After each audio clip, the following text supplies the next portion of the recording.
할렐루야, 좋은 아침입니다. 오늘도 말씀을 하루 시작합니다. 설교는 아침 시간 에스라 9장 말씀입니다.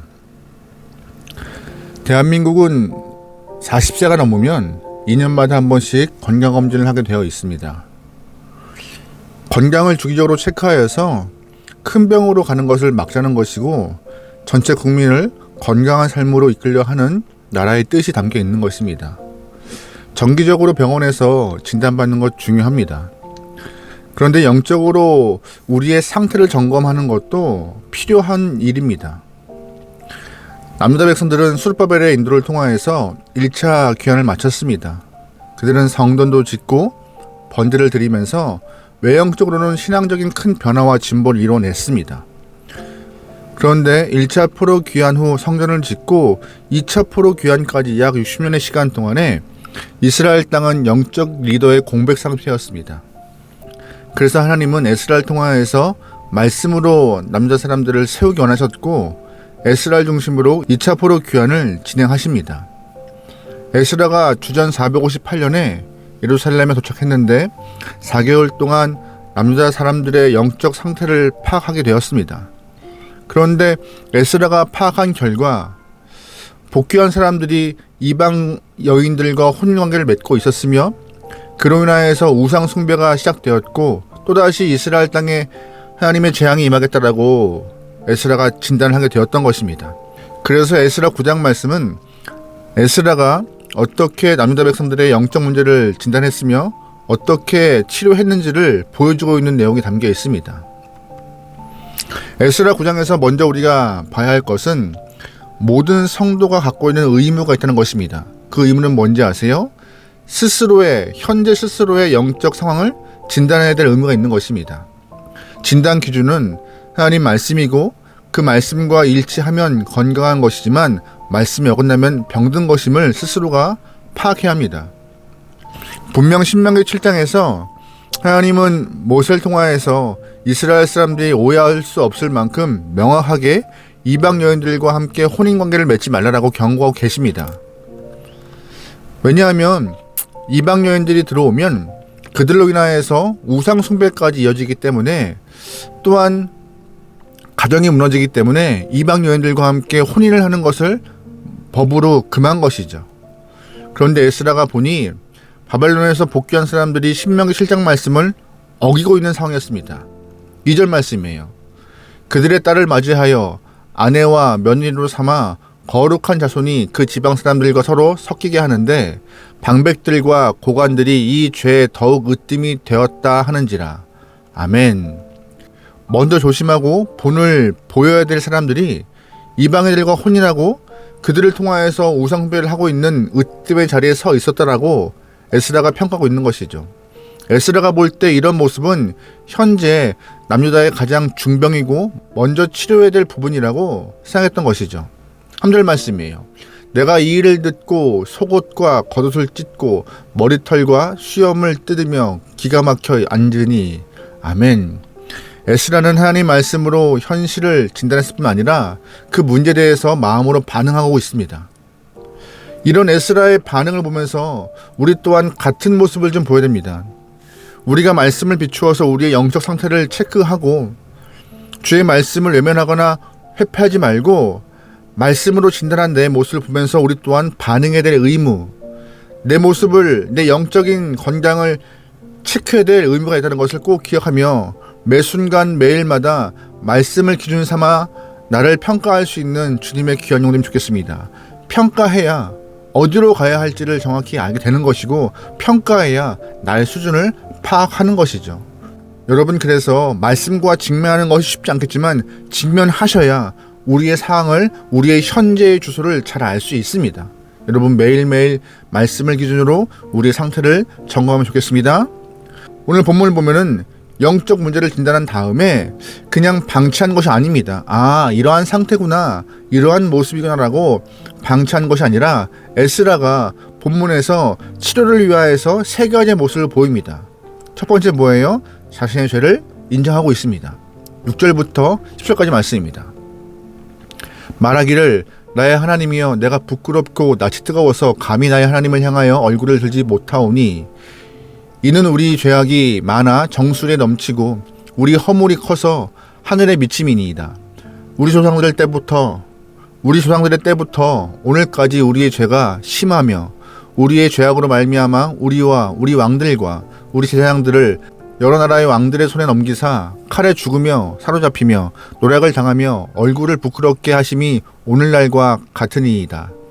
이제 우리 하나님 여호와께서 우리에게 잠시 동안 은혜를 베푸사 얼마를 남겨두어 피하게 하신 우리를 그 거룩한 처소에 박힌 못과 같게 하시고 우리 눈을 밝히사 우리가 종로로 타는 중에서 조금 소생하게 하였나이다. 우리가 비록 노예가 되었사오나 우리 하나님이 우리를 그 종살이 하는 중에 버려두지 아니하시고 바사왕들 앞에서 우리가 불쌍히 여김을 입고 소생하여 우리 하나님의 성전을 세우게 하시며 그 비슷한 것을 수리하게 하시며 유다와 예루살렘에서 우리에게 울타리를 주셨나이다. 우리 하나님이여 이렇게 하신 후에도 우리가 주의 계명을 저버렸사오니 이제 무슨 말씀을 하오리이까. 아멘. 에스라 9장 6절부터 10절까지 에스라가 자신의 죄를 인정하고 있어요.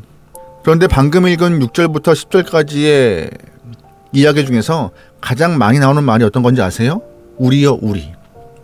에스라는 자신이 이방 여인과 혼인한 적이 없습니다. 에스라는 자신이 우상 숭배한 적이 없어요. 그럼에도 민족의 짓고 있는 죄가 나의 죄라고 생각하며 그 죄를 인정하고 자백하고 있는 것입니다. 우리는 이러한 죄의 자백이 필요한 영혼들이에요. 말씀을 비춰볼 때 내가 어떠한 영혼인가, 어떠한 잘못을 범하고 있는가, 얼마나 주님과 멀리 떨어져 있는가. 죄를 지었으면 인정하고 하나님께 용서를 빌고 믿음으로 죄사함 받는 것이 참 중요한 일이라는 것을 우리는 잊지 말아야 합니다. 하나님께 정직하게 영적인 문제를 인정하고 고백할 때 그 치료가 시작되는 것입니다.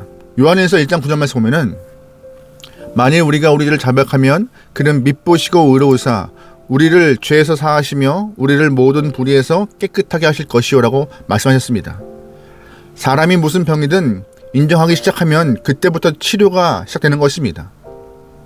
예전에 상담사에 갈 때 알코올 중독으로 힘들어하시는 분들에게 치료를 받으라고 권해드리면 자신은 내가 결심만 하면은 끊을 수 있다라고 자기는 중독 아니라고 거부하시는 것을 많이 보게 됩니다. 하지만 결국 그 알코올 때문에 알코올 중독으로 목숨을 잃어버리는 경우가 다반사였어요. 사람이 병이든 영적 문제든 자신의 상황을 인정하고 고백하는 순간부터 치료가 시작인 것이고, 그렇지 않으면 억지 쓰고 떼쓰면 치료 불가능합니다. 그러므로 우리가 말씀을 빗대어서 내 죄된 모습을 발견하는 순간부터 죄인임을 고백하고 주 앞에 나갈 수 있기를 소망합니다. 두 번째, 에스라는 영적 치료를 위하여서 죄를 회개했습니다. 17절 말씀입니다. 우리가 어찌 다시 주의 계명을 거역하고 이 가증한 백성들과 통혼하오리이까. 그리하면 주께서 어찌 우리를 멸하시고 남아 피할 자가 없도록 진노하시지 아니하시리이까. 아멘. 이제 남유다 백성들은 이방인들과 혼인하고 또한 우상 숭배를 하지 않겠다라고 말하고 있는 것입니다. 이것이 회개죠. 그런데 잘 보시면 회개는 말로 하는 것이 아닙니다. 마음으로만 느끼는 것이 아니에요. 삶 전체가 잘못된 방향으로 가고 있기 때문에 돌이키는 것이 회개인 것입니다. 사람의 죄를 회개하지 않고 잘못된 방향으로 계속 가면은 하나님의 동행을 잃어버립니다. 하나님이 동행하지 않으시면 그 사람이 아무리 세상 보기에 성공했다 할지라도 그 인생은 실패한 인생인데요. 참된 성공은 하나님과 동행하고 하나님이 임재하시는 인생이 되는 것입니다. 요셉 보시면 요셉은 감옥도 가고 노예 생활도 했음에도 불구하고 그 인생은 완전히 성공한 삶이었습니다. 왜냐하면 어딜 가든 하나님이 요셉과 함께했기 때문이죠. 우리가 죄를 돌이키지 아니하면 하나님의 임재를 상실하게 되고 우리의 인생은 결국 실패한 인생으로 되고 마는 것인데, 그러므로 우리가 우리의 죄를 통하여서 잘못된 길로 가고 있으면 회개를 통하여서 삶의 방향을 바꾸어 주님과 함께하는 것이 필요함을 꼭 기억하셔야 합니다. 세 번째, 에스라는 영적 치료를 위하여서 하나님의 말씀으로 새롭게 헌신됨을 이스라엘 사람들에게 말하고 있어요. 에스라 10장 3절 말씀입니다. 곧 내 주의 교훈을 따르며 우리 하나님의 명령을 떨며 준행하는 자의 가르침을 따라 이 모든 아내와 그들의 소생을 다 내보내기로 우리 하나님과 언약을 세우고 율법대로 행할 것이라. 아멘. 에스라가 기가 막혀서 옷을 찢고 머리털을 뜯고 기도하니까는요, 이스라엘 사람들이 에스라를 찾아옵니다. 하나님 앞에서, 말씀 앞에서 떨고 있는 사람들이 에스라를 찾아와서 이방 여인을 다 쫓아내고 그들의 자식도 쫓아내고 율법 가운데 살겠다라고, 다시금 내 삶의 소망이 말씀 안에 있다라고 고백하고 있는 것이에요. 어려운 일입니다. 오랜 시간 동안 나와 살던 여인을 내쫓는 것 쉽지 않죠. 게다가 그 여인이 낳은 자식도 분명히 내 자식인데 그 영혼을 내쫓는다? 정말 어렵습니다. 그러나 하나님은 내쫓는 것이 살 길임을 말했고 이스라엘 사람들은 그 쫓아내겠다라고 고백하고 있는 것이죠. 우리가 건강검진을 통해서 몸에 암세포가 있다고 한번 가정해보면 좋을 것 같아요. 암세포가 내 몸의 일부라고 가만두시겠습니까? 아니면 그거를 도려내시겠습니까? 의사가 칼을 대고 잘라내는 것만이 살 길이라고 생각하는 순간 수술을 받아야 하는 것입니다. 암세포가 있는데 그냥 자연 치유하겠다고 버티고 있으면 살 수 있습니까? 다 죽습니다. 병원 가서 암세포 부분을 도려내고 새롭게 육신이 건강할 수 있도록 돌봐야 하는 것입니다. 마찬가지입니다. 말씀으로 새롭게 헌신하기 위하여서 이전 것들을 끊고 버리고 새로운 마음과 자세로 살아가는 것이 필요한데 오늘 본문에서 이스라엘 백성들이 그 모습을 보이고 있는 것이죠. 하나님은 자비로운 분이십니다. 죄가 있다고 야단치는 것이 아니라 죄가 있음을 찾아내지 않고 분석하지 않고 치료하지 않냐고 야단치시는 분이십니다. 자신과 가정을 바로 보고 고칠 것은 고쳐나가면서 주님의 사랑과 용서의 은혜를 경험하기 소망합니다. 그래서 새로운 심령으로 주 앞에 나가서 다시금 주님을 섬기며 사랑할 수 있는 귀한 영혼 되면 좋을 것 같아요. 우리는 항상 이 땅에 살기 때문에 잠깐의 방심을 통하여서도 이 땅의 물결이 내 안에 들어옵니다. 이 땅을 기준으로 삶이 흘러가요. 그래서 항상 말씀을 기준 삼아 내 모습이, 내 영혼이, 내 삶이 잘 가고 있는지 살펴보면서 언제나 주 앞에 우리의 잘못을 고백하고 새로운 영혼으로, 새 마음으로, 새 모습으로 헌신하여 주님의 기쁨이 될 수 있는 영혼 되기를 소망합니다. 그 모습이 주님이 우리에게 원하시는 삶의 모습인 것입니다. 오늘도 말씀을 기준으로 승리할 수 있는 저와 여러분의 삶이 되기를 주의로 축원합니다. 아멘. 기도하시겠습니다. 하나님, 매 순간마다 말씀을 기준 삼아 우리의 삶을 평가하고 우리의 영혼을 진단하여서 건강한 모습으로 살아낼 수 있는 귀한 성도되게 허락하소서. 이 땅의 기준과 내 기준이 아니라 말씀의 기준으로 살겠습니다. 주님이시여, 영적인 진리가 내 안에 바로 설 수 있도록 역사하여 주옵소서. 모든 걸 맡기오며 예수님의 이름으로 기도합니다. 아멘.